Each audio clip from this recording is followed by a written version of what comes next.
Chairman of the Regional Center for Teaching Excellence of the Virginia Community College System.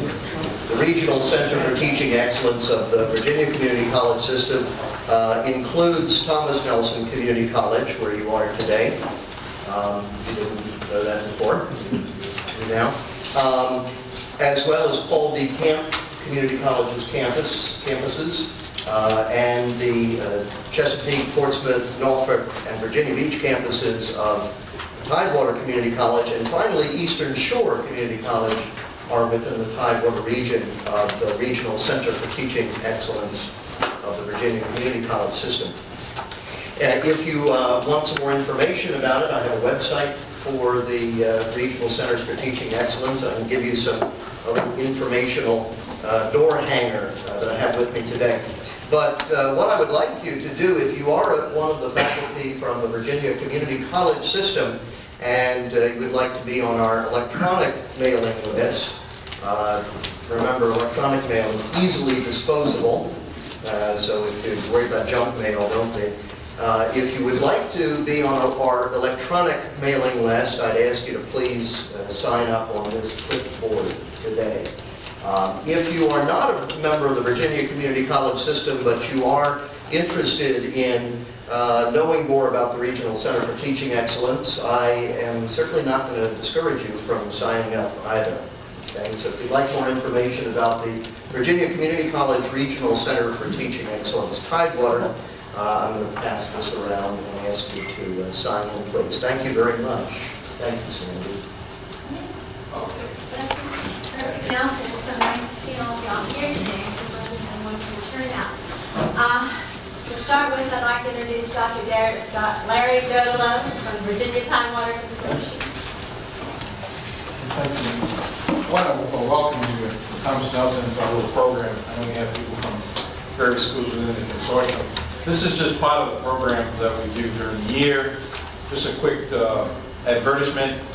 Next Tuesday we have another program that John's doing for an hour. And this Saturday, if you have the chance, we have Joe Loman from the University of North Carolina coming for a whole day. This is the Graduate Center. If you're interested in signing up, see me. It's going to be a very good program, and he's going to do something about how to stimulate your classes. Electronically, maybe? I don't know. It's my pleasure to introduce John Ullian. John is at the medical school. Now, for those of you, I know it's hard to believe they actually have someone at the medical school who's concerned about teaching what they do, and that's John's job, to work with the faculty. And just picture yourself trying to work with your physician to help them be a better physician. Imagine working with a bunch of physicians trying to make them be better teachers. I think that would be itself a very tough job. And John does an excellent job. He has a good rapport with his faculty, and he's also on our faculty development committee consortium as well as Sandy is itself. And we were very fortunate that we timed John into doing this, and I'm looking forward to hearing his program. John Ullian from the Eastern Virginia Medical School.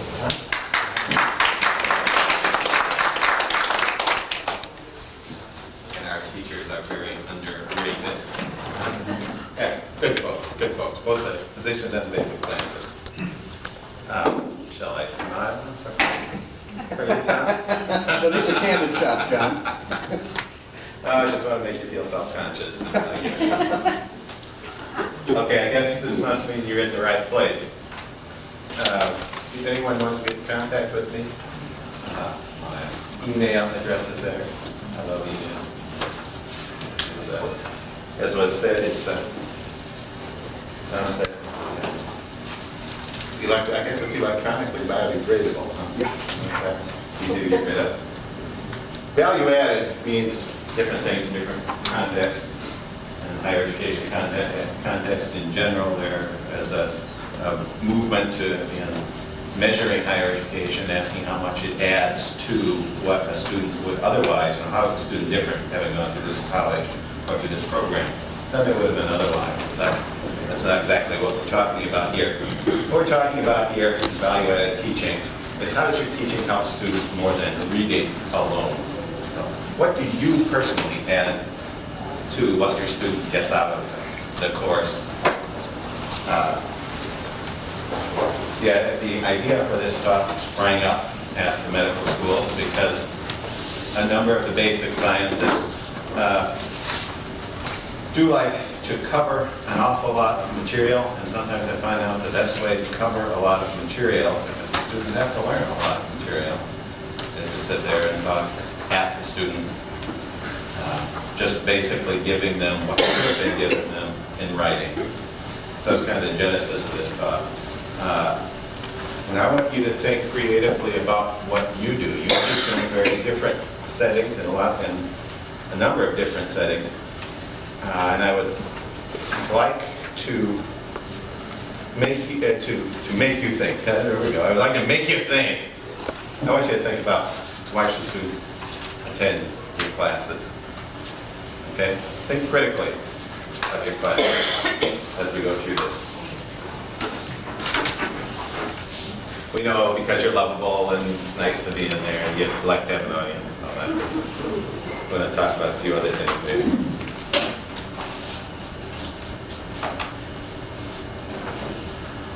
I'm banging into things here. I don't think things are justified there. How you do currently help students and how you can help them more. Hope that you will, as a result of this, do something different in your teaching. And learn more about your peers as teachers and from them about teaching. This isn't going to be a one-way talk. Eventually, I'm going to let you do about half the talking. So, get ready.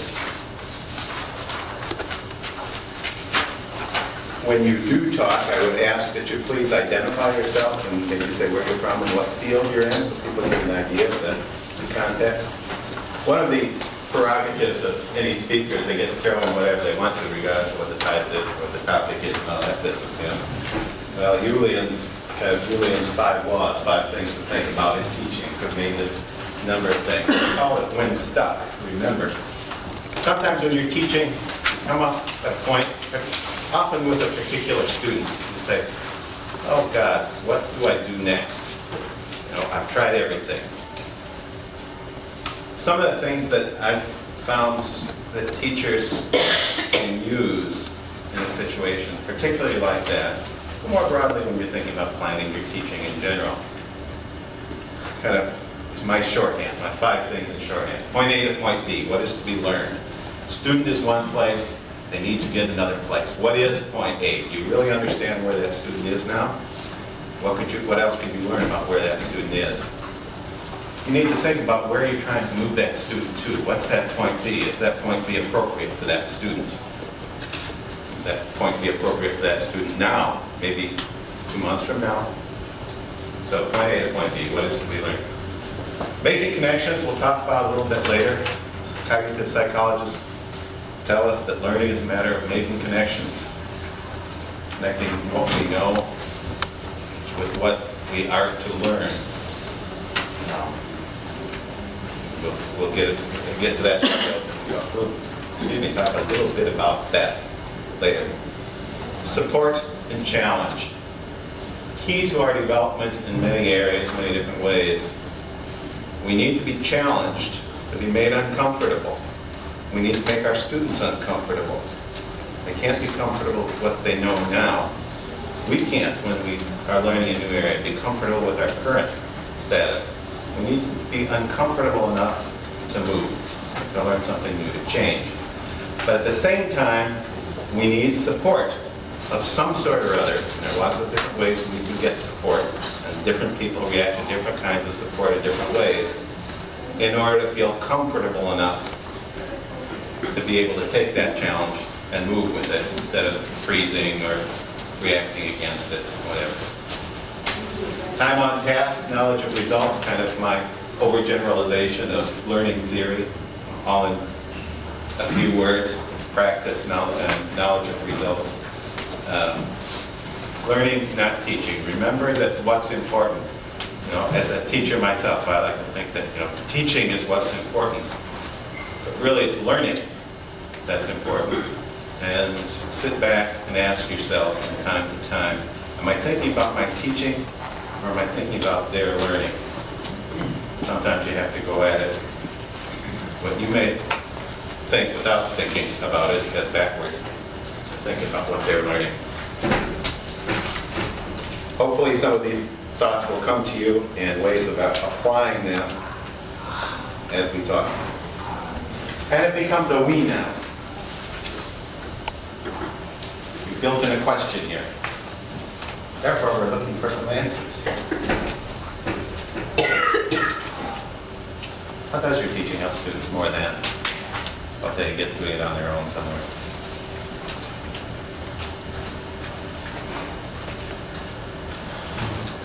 Yes? I'm Marty Zahn, I teach biology here at Thomas Nelson.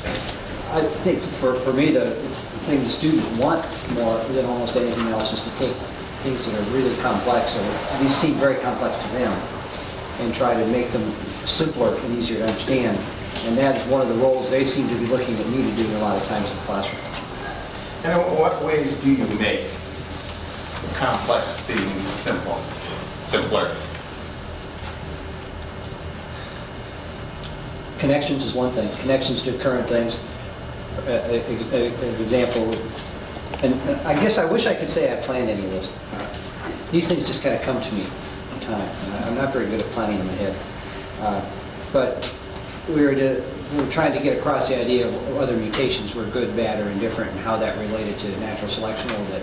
And the example came up that if you open the hood of your car and just random change something on the engine, what is the chance that it's going to improve the way it runs?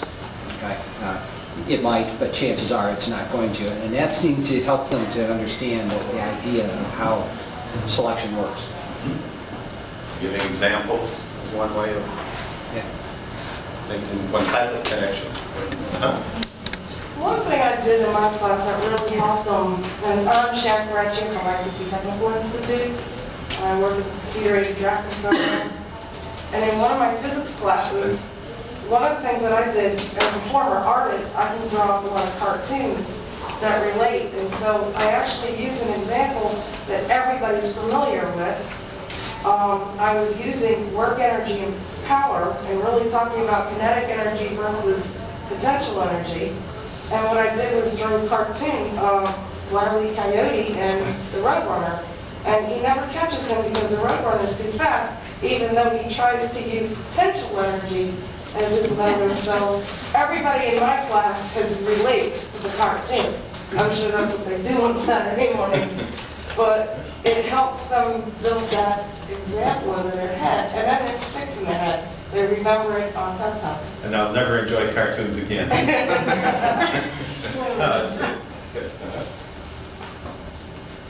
Other types of things. Why should they come to your class? What do you tell a student other than you have to, or it's going to be on the test? Well, it's Foster, and almost staff house. And some of the things that we do, sometimes personal experience that you bring from your background that matches their background to explain a complex situation. Because sometimes they're showing you a life experience and how you can break that down into what it is you're trying to teach and kind of show a connection. Or even an experience that's diametrically opposed to what you're teaching also show relevance to what it is you're trying to do. So it's both bringing that example and being an example of a learner, somebody who has learned at some point whatever it is, or who has seen it in a different setting, or actually personalizing whatever the topic is. You can function as a cheerleader. I teach quote-unquote non-traditional students at night, and you've got to convince them that they can actually do it. They come so insecure and so afraid that they don't believe in themselves. So you're not actually teaching, you're just sort of telling them that they really can, they really are good, they really can learn. And then when that switch turns, then they go off and leave you, but that's fine. You give them the support that they need to face that challenge that they don't think they can. Because the book doesn't help. The book can't provide that same way that you need. Others up here? I teach math here at Thomas Nelson, Top Master, and they can look at a problem worked out in the book with every step there, But when you're explaining how to get from step A to step B, that putting it into words really helps the students. Just the explanation of moving from one step to the other. Giving it in different terms, looking for some terms that they can connect with and such. Let's go back. I want to encourage you to think about this as you go along, and maybe even give you a chance to talk about it afterwards, see if you come up with some new ideas or some things that you, as we go through the day, you think, yeah, I do that. Yeah, that's right. There was something else that I want to bring about to talk to my peers about. So I do want you to learn from each other as well. As we teach, we know that the obvious things that we are to teach, what is to be learned, the content. What else are we teaching students?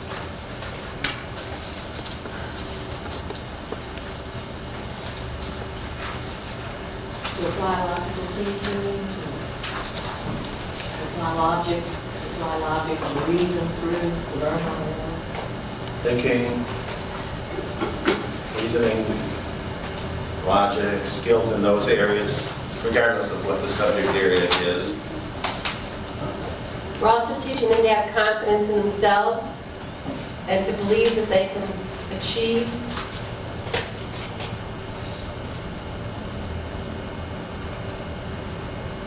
They can learn. I can spell. Okay? Other types of things do students learn? Or you want them to learn, don't learn. Related, Tom Long, from here, Thomas Nelson, English, related to what Gloria was saying too, teaching how to learn or teaching new ways of learning, gathering information, organizing information, evaluating information, drawing conclusions, making generalizations, testing generalizations. I'll just call it the process of learning.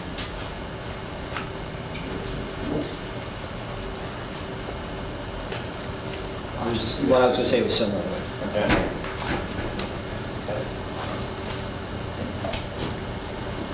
How about attitudes for their subject? What do you try to teach?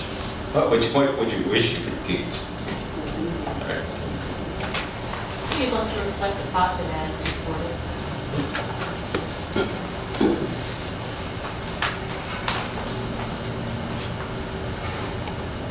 I just said it very loosely, an attitude toward the subject, but toward what about the subject? You try to teach them. Why should they like it? Why should they have a positive attitude?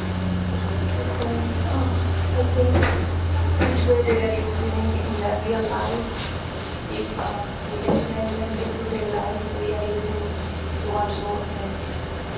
And when we are reading,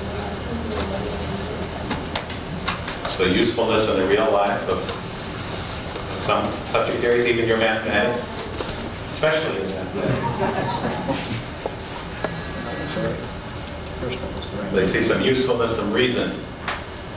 People see a reason to do something, and much more likely to do it. Okay. Attitude toward learning in general. If you can build up that positive attitude with your students, they can enjoy what they're doing more, they can enjoy their courses more. In terms of the discipline, being a science course, one of the things I would like them to learn, and the success rate is probably low, is how science works. Not the content is in many ways less important than understanding the process so that they can apply it, can do something with it. I'm keeping Marlene busy, so I move back and forth here.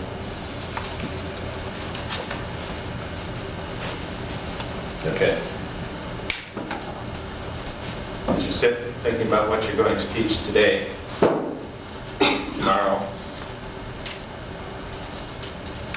I think we all get stuck in this part of it and kind of assume that the rest of it follows. Every once in a while, go back and think, what today can I build in to help students' confidence? Or to pick one of those that you'd like to change. Just try to do, just for doing something different if no other reason. Obviously, it's worth doing. And it's something that you do without thinking. And you move students from where they are to hopefully where you want them to be. Sometimes it doesn't seem all that possible to move from where they are to where you want them to be. Think about Fido every once in a while when you need a little break from the last student who you didn't want to deal with and had to in a particular way. Because sometimes students' expectations are what I'll call here problematic. Are these completely foreign and strange? You've never heard anything like those? The most common one I get is this going to be on the test? On the test. Why are they learning? It's for the test. John, the middle one there now can be called the Goodwill Hunting thesis because it's what the character Will Hunting articulates, and of course that's now has the approbation of the Academy of Arts and Film and all that kind of stuff as of last night. But you just read books and that's good enough. And to some extent, that's the way we learn. I mean, there is some, I'm not saying that staying at home, I'm not saying, at least, I don't think you're saying either, that staying at home and reading is not worthwhile. But as teachers, we have, among other things, a vested interest in seeing people in the seats in our classrooms, and we need to offer them something more. We want them to get something more out of it so they'll come back, especially if they don't have to, and if they don't come, just see what's on the test. Anybody can anybody give me an example of this third one that they've had to deal with in finding the students?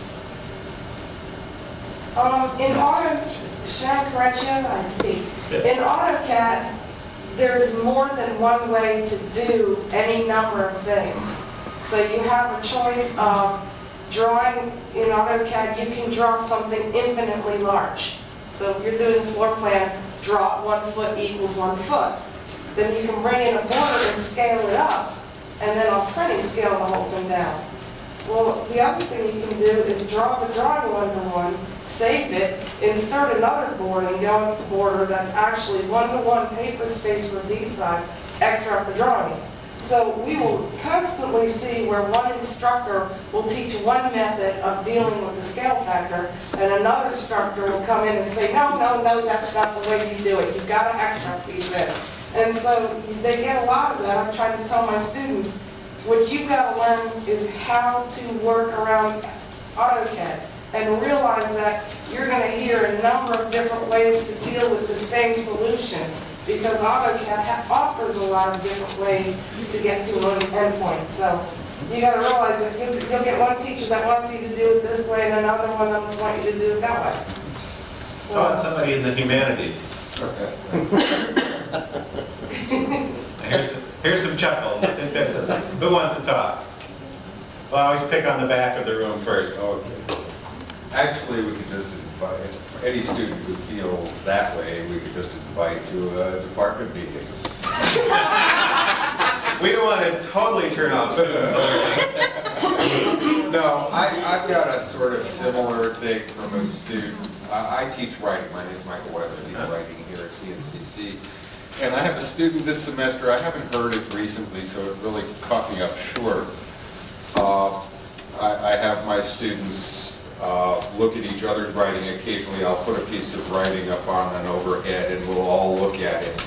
And I was doing this with one student's piece of writing, and I was waiting for him to say something about it, and I asked him, well, what do you think? He says, what does it matter? You're the one grading it. Keep that thought in mind. We're talking about something real close to that. Other examples? Yes. It's very easy to get students to accept the fact that there can be many wrong answers. What's very difficult, I also teach writing, is to get them to accept the fact that there can be many right answers. They're just different. They don't like that. They want the one right answer. And they have no way to judge among the right answers as to any criteria. All that too. Tom, did you want to say something here? I just agree with Mike.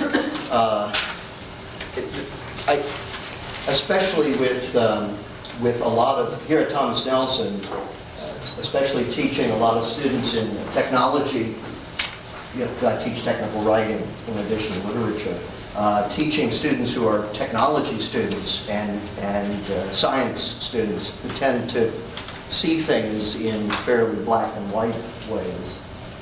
The notion of disagreement on some very fundamental issues is perplexing. And sometimes they have a tremendous amount of resistance to that notion. Bobby Wright, sociology. I find students find it difficult to live with ambiguity. That we just don't have solid, concrete answers for every question they ask. And I guess as an instructor, that's one of my overall goals, is learning to ask the questions that let me deal with this kind of ambiguity. Could you say something about students who are more comfortable with ambiguity? Can you make any other generalizations about them? Or the unit is so small. Some of the, where there are hard and fast answers or definitions to every word, and they need to be extremely precise, they're very comfortable with that. If it's words that various definitions by your perspective could change, very uncomfortable. Anybody think of a student who they've had who they thought has been very, as comfortable as any of us get dealing with ambiguity, recognizing that it's the real state of the real world? I think a lot of it depends on the age and maturity of the student. If you go to Perry's model. Oh, you must have been looking ahead then. I don't know, I haven't looked at this. I've done some before, but Perry at Harvard did a study of Harvard freshmen coming in, and during a 4-year period, and found out that they never got beyond the stage of right and wrong answers. And we'd like to move them to a higher level of skill so that they understand that there are ambiguities in our society, ambiguities in things that you do in more than one way of looking at things. But sometimes it's the problem we run into, the students who say, give me the answer, or is this right? If you teach poetry like I do, it's often difficult for them to understand that, yes, there's more than one interpretation than my interpretation of this poem. It takes a while to grasp it. No. I did not plant that comment, right? How many of you have heard, at least, understand at least in general terms about Ullian Perry's intellectual and moral development? Show of hands. A few of you. Building on what Larry said, in the 60s and 70s, William Perry, who was working as a counselor at Student Counseling Bureau, I think it's called at Harvard, noticed a pattern in students and the faculty talked about the students. One that he pursued by interviewing students at the end of each of their years, did a little bit of a longitudinal study.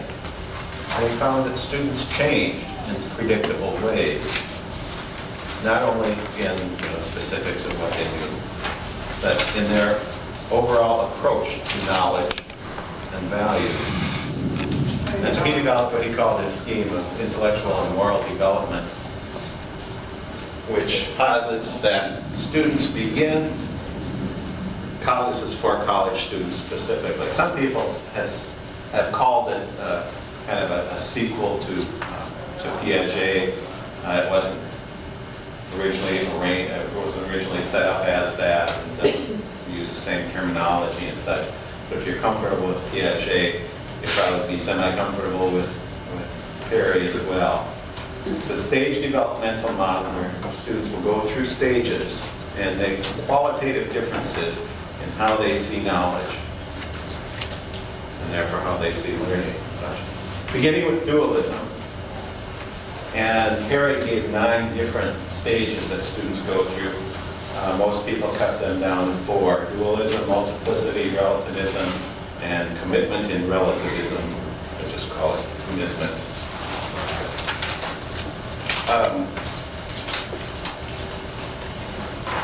As Larry indicated, students, college students, start out right, wrong, true, false. As a teacher, you're an expert. You know. You don't tell me what the right answer is.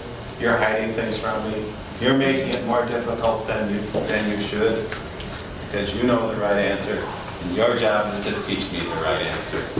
Show of hands. Anybody ever heard something like that before? Yeah. Give it back. Problems with uncertainty. What happens when the experts don't agree? Well, obviously one of them's wrong.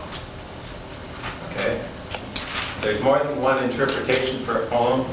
Well, this poetry stuff that's, must not be very good stuff because they can't agree on it. Dualism. There has to be a right answer and a wrong answer, and they're uncomfortable with anything else. Eventually, that uncertainty starts to get to students. At least we hope it does. And they begin to move from dualism into multiplicity. And in multiplicity, they recognize that there are a number of different viewpoints and that the experts can disagree. But they interpret that as meaning everybody has a right to their own opinion. Okay? You ever get this from the students? Yeah, well, you think this and I think that. There's no one way of doing it, therefore my way is just as good as your way of interpreting the poem. They don't have the concept internalized that there are criteria for evaluating whatever it is. And that their task is to learn what those criteria are within a particular area. To learn the process of learning within that area. Being able to criticize, being able to analyze and synthesize, evaluate what they're studying. So multiplicity students play the game. I'll learn whatever the teacher wants me to learn. My viewpoint's just as good as theirs, but I'll learn it their way so I can do well on the test. Okay? Tempting for the teacher to say, that's fine. But how do you get students beyond that? Does this seem reasonable? See students in this category? No, that's not it. Perry, in describing his scheme, said he was not being prescriptive. People do use it prescriptively. The assumption being that it's better to move along in these areas from dualism toward commitment. I think so. And so I think one of the things as teachers we need to do is help people make that move. When students start to get into the relativistic stage, some don't make it that far. Some don't make it past dualism. I need to tell you that. When those who get into the relativism stage begin to take the context into account. There are different ways of looking at things. Okay? And you can tell what relative is because just every third sentence in any sort of an explanation that you ask them to do, what it all depends. Okay? And it does depend. And it gets frustrating for the student beginning in relativism to have to look at so many different viewpoints and deal with them and look at things from all different angles. I mean, this is the student on the debate team. Okay, you can take a perspective, take yes, no, and argue that, and see all the strengths and weaknesses of both sides. That's a strong side of a relativistic student. They can do that problem solving. But what moves them to the next stage, again, those very few can get there, and Harry said there were very few Harvard students who got as far as commitment, and I think it's probably something that we as beyond college student, shall we say, age, work on various degrees through our life. But that stage is commitment.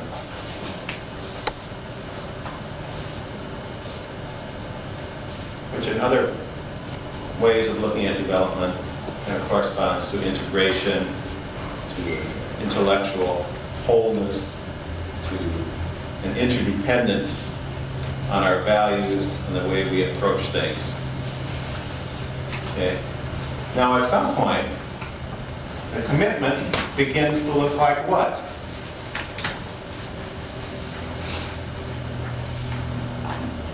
I believe this. I believe this firmly. These are my reasons.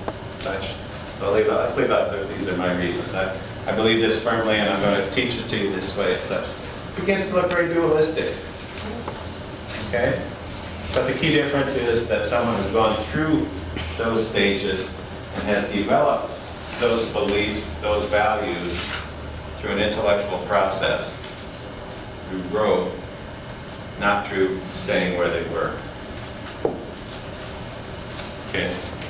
John, I have a question and a second question. Two questions. One, do you offer a seminar on dealing with faculty colleagues who have a hard time moving out of the dualism stage? No. Okay. Especially on basic sciences. All right. Although let me back up there. The basic sciences, one of the things we try to get our basic scientists to do is to teach more clinically, to think of the clinical applications of what they're doing, in which at the time things get less black and white, things get less scientific certainty, and they are more comfortable with that once they start learning some of the lingo and learning themselves what some of the applications are. Second question. This schema is fairly clean with Harvard University students between the ages of 18 and 22. But here at Thomas Nelson Community College, we teach students between the ages of 18 and 68 and everything in between. So it gets a little more complicated. How do you see that applying, especially to older adult students whom your faculty deal with? Let me throw that out to you, and then I'll get back to my answer. How does this apply to your older students? Does it apply at all to your older students? All right. I would say it's not terribly different. You know, the older students might have a little more maturity, been around a little bit longer, but if you're talking about intellectual and moral development, some of the students, they'll demand the right and wrong answer from you. They'll be reluctant to be ambivalent, or they won't like ambiguity. I see some of the same patterns in the adult students. And most studies will show you that adult development is not terribly different from the development of the younger students. A lot of it. We learn a little bit differently. The development's not that different. Have any of you had any real good, to commitment or relativism students who you thought had their intellectual skills down well? Jeannie Bryant from the Armed Forces Staff College, and we deal with people between the ages of about 35 and 55. And you find that the people, they're in the harder disciplines, engineering, that type of thing, haven't gone quite as far as the people that are in some of the more general areas. Okay. But a lot of our students seem to kind of be at one pole or the other, not a lot in that middle. It seems like the ones that you get closer to the commitment stage are more comfortable not only with themselves, their personal space, but they're comfortable with what it is they do, and they have a really wide theoretical base for things. And, you know, there's some of our hard science contacts. Yeah. And sometimes I think it's maybe adaptive sometimes it may be adaptive to still be at the dualist stage within some of the careers. One would hope that they've come to what looks like dualism through the process, and they do have the criteria and the understanding and background to know why they are so firmly, this is the right way. You know, it can be the right way because it really is the right way, and they've looked at 50 other ways of doing it. Or it can be the right way because somebody told them it was the right way the first day they were in school. That's a different situation. Okay.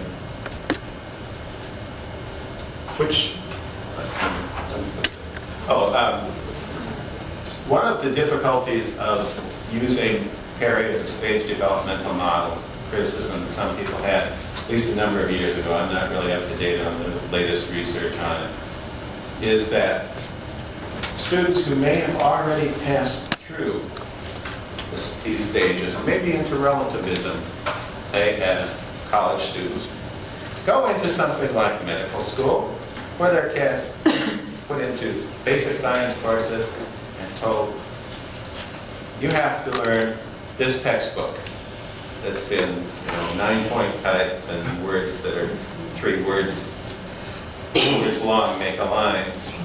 And you have to learn that this semester. And the same thing in 4 other courses. It can turn one into a dualist very quickly. And so, especially in some of the professional schools which require students to learn a large amount of information, students tend to go back and look more like dualists and say, just give it to me, I'll learn it, such. And sometimes, in our own lives, we take our car to the mechanic. If I don't want to know anything about what makes cars run, I don't care. I don't want those high levels. Tell me, is this, are the brakes good or not? I don't want to go into it. Well, it depends on whether you want to look at it from the perspective of somebody who needs the driving ability of a NASCAR driver, or if you're talking about I don't want that. I want to know are they good or bad. I want a dualistic answer. I'm asking the expert. So we do tend to go back, and I like to look at it as using skills that we've developed earlier. But we aren't stuck with those skills. We can do more. We can look at things otherwise.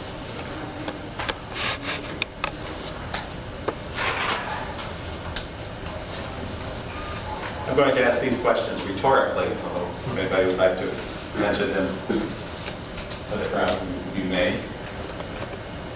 Sometimes very different answers to these questions. What do you expect or assume? Well, you would like students to be up at the, at least multiplistic or relativistic level, or maybe you're assuming that they are down at the dualistic level. What kind of objectives do you write? Some of us write very flowery objectives that, problem solving and all that business. And what do we teach at? This is this fact, this is that fact, and that's the next fact. Or worse yet, we teach looser than that, and we test that this is this fact, this is that fact, this is that fact. Okay? Which gets rewarded? What kind of a student is rewarded in that situation?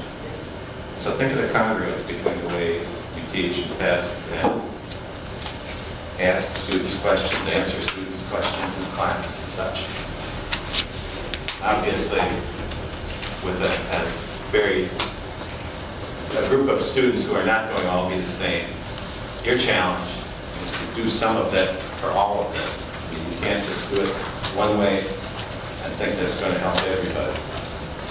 Okay, challenging students, helping them to bring them to the next level. But keeping in mind that you need to at least think about which you are rewarding with and which you're testing in.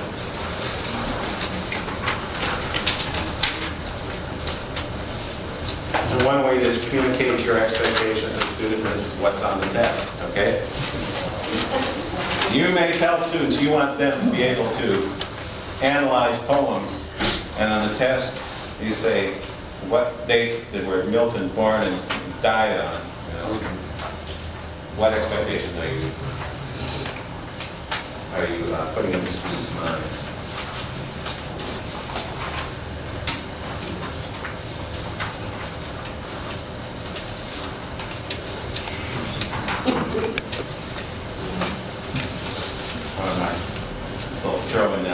never apologize at the beginning of class. And speakers come, oh, I'm sorry, I didn't have time to get this ready until last night. I wrote it on the plane coming out here. That sort of thing. What does that do to you as someone in the audience? How much does this person care? Okay. Meanwhile, the person up saying, well, I'm being honest with them. This is a good thing to let them to bond with the audience and such. Be careful. It's a real easy trap to fall into. Done. Thank you. You're welcome. Seriously, I can't believe how many public speakers have used that sincerity ploy and utterly disposed of any connection with the audience. They're saying, I don't care. I don't care. Yeah. So you're sending a message, and it's real tempting. If you need to apologize, you can apologize afterwards. And 99% of the time when you apologize, and eventually you will probably not have needed to apologize at all.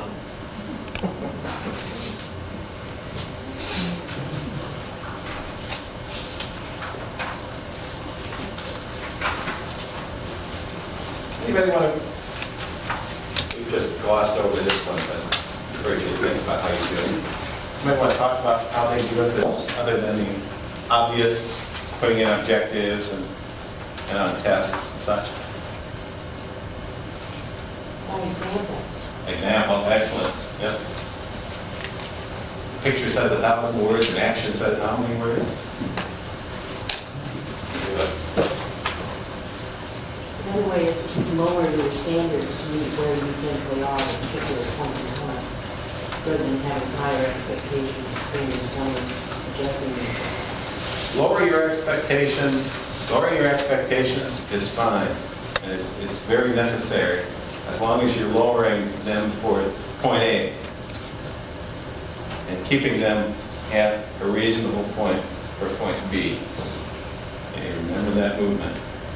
Recognize that you may need to change that point A. So hurt when you have to change that point A. Don't you wish these students were different? It doesn't feel good when you move the student from that point, you've gone down there and brought the student back up. So the older students, sometimes if the classmates is right, you have to be ready to raise your level of teaching. Because sometimes you get that group that's so far above the basic or just enough above the basic level that you start to understand it. You have to really struggle to stay ahead of people. So you have to be able to go both ways. Good. That's a nice problem. It can make you panic at times when you first learn that, depending on how well you know whatever it is that you're going to be teaching them.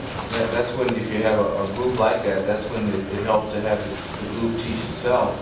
Because then, if you have a group that's that quick, you can really take the things that they've internalized and help you reach that next level that they're struggling to get to. And how do we as adults learn? I'm not going to get into old adult learning the whole schmear, but how do we as adults learn? Slowly? We learn from others. We learn from watching. We learn from talking with somebody. Pardon? We learn from discussing with other people. Discussing. Lunch, school, pack. Yep. Yep. I was going to say one of the other ways to show your expectations is to foster any types of discussions that are going on. Not to cut people off that don't have the point of view you have, the guy sitting across from him or whatever, and try and bring him back around to the direction you want to have, but just not put them off. Try and foster points of view. Or let him take his position out and let him justify it, let him provide the evidence for those things, encourage him to be more testing of his beliefs or whatever it is that it's going, and let him, in a safe environment, be providing a challenge to let him practice those mental skills in a setting where he knows he's not going to be jumped on or disagreeing by going against the grain, by giving something other than the company line. Period. So that's support and challenge again.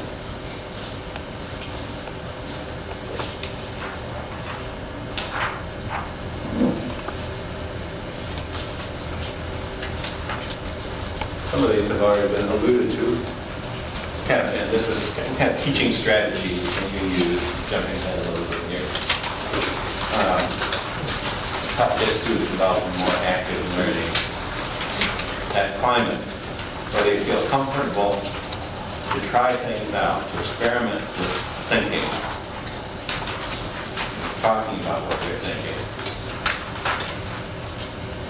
Set the expectations. If you want them to learn the process of doing science, let them know that that's what you want them to learn. And every once in a while, move from the content back to the process and show them how they've moved in learning content, what they've already learned about the process without maybe thinking about it. Get them to reflect on the process that they've gone through.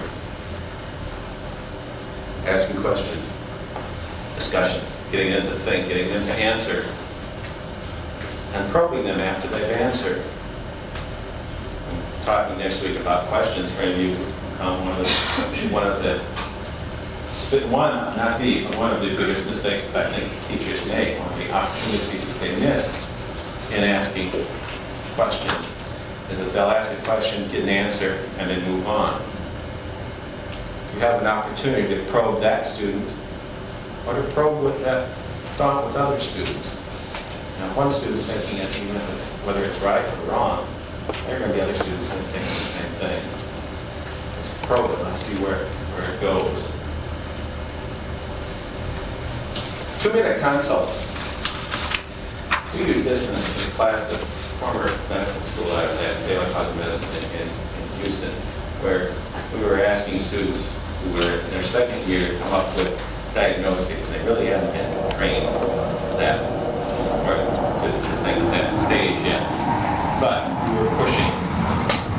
And not everybody would be able to do it, not everybody would have all the knowledge that they would need. But you let 3 or 4 of them get together, and they could work it out pretty well. They may be wrong, and they may be probably have completely the wrong tree, but they could at least apply the process. So we say, okay, what you know about the patient already, take 3 or 4 minutes, to, 2 or 3, 4 of you get together and talk about it and see what you think.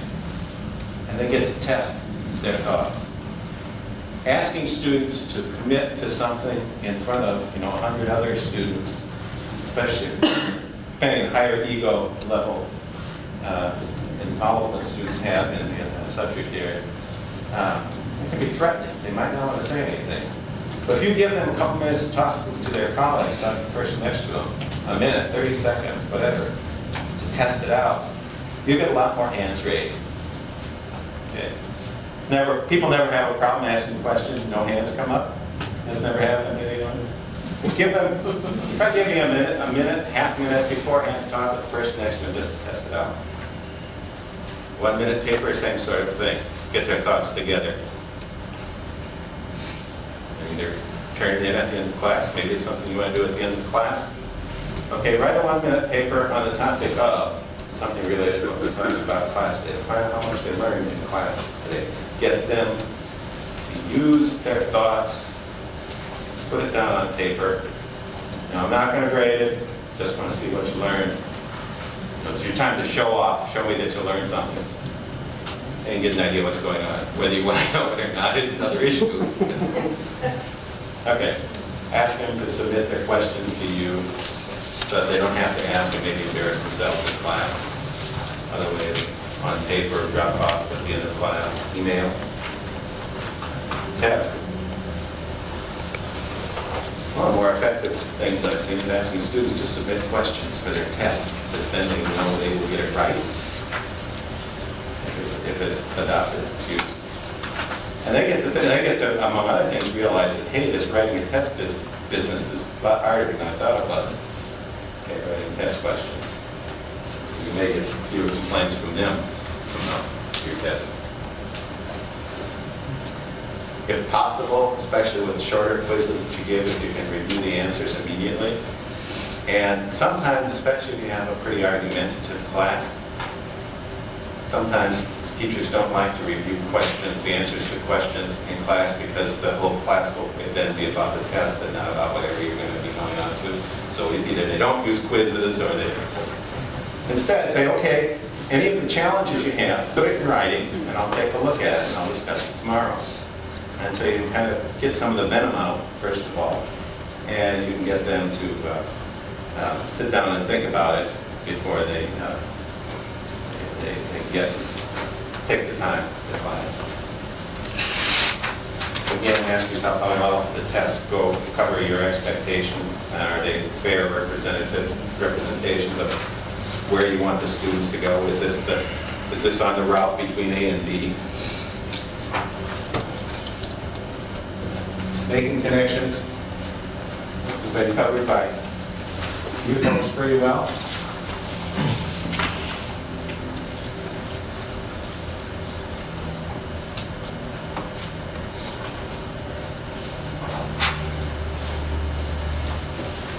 Okay, I'm going to go over 2 more slides here. Some next steps for anybody at whatever stage, they're master teachers, the best teachers in school, whatever. Everybody can get better.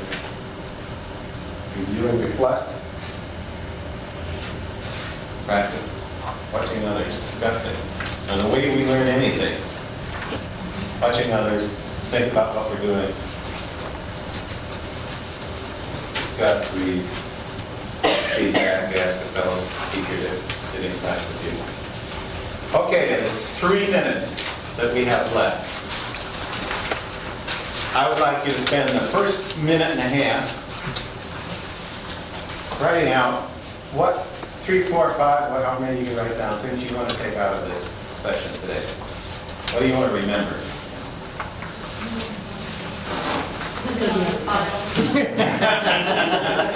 Write that down. See, we do learn from our students.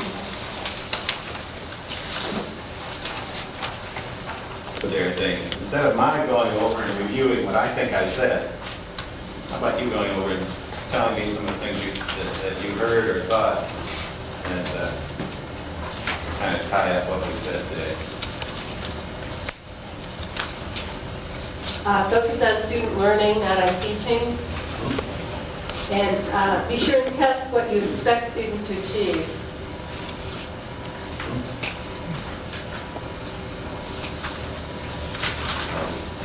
Test point B. I don't think I had heard of Perry before and his research in those developmental stages, so I'm going to give that some more thought.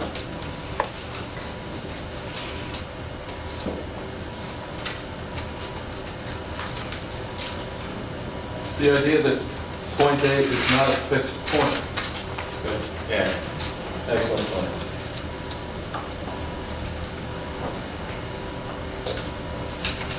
Two more, we'll let you go. Oh, you don't want to go.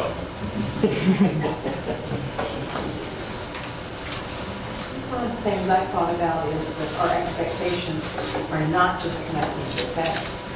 We have I hope we have expectations after the course of the week.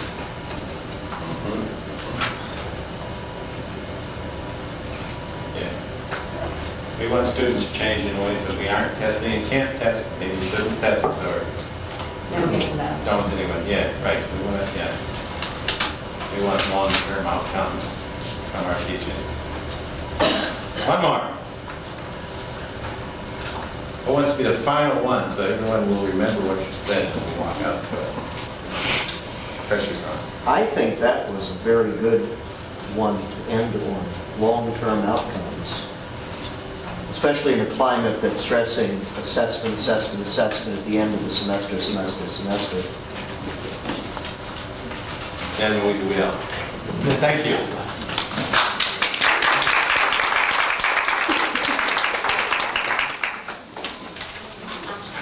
I'd like to thank you all for coming today, and John did a wonderful job. Thank you again. I want to remind you, on Tuesday, the 31st, we're going to have another program here dealing with questions and answers. do another presentation, only this time it's going to be in room 158, which is in Diggs Hall around the corner, and it will be, as Tom said earlier, it's going to be transmitted over to the other campuses. So I invite you all to come back and attend that one as well. And also Dr. Dolo passed out some information with regard to March 28th, which is Saturday. Dr. Lohman from University of North Carolina, he'll be here and doing another presentation dealing with student motivation. I would like to also invite you to.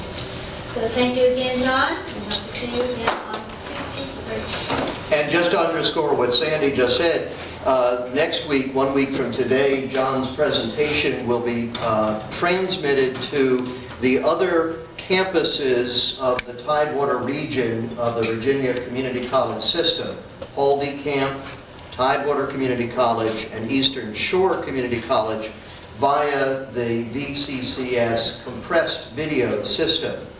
Now, compressed video is not quite the same as the other kinds of video conferencing that you may be used to. But if you know people, particularly those in more distant places, like the Eastern Shore, I'm not going to call Franklin a distant place in case anybody lives out that way. But if you have friends or colleagues in more distant places, this video conference will be available in our Commonwealth classrooms, our compressed video teleconferencing facilities. Thank you much, and thank you, Sandy and Dr. David. So if we want to register this, we need to get your name on the list because I have to put it in order for lunch.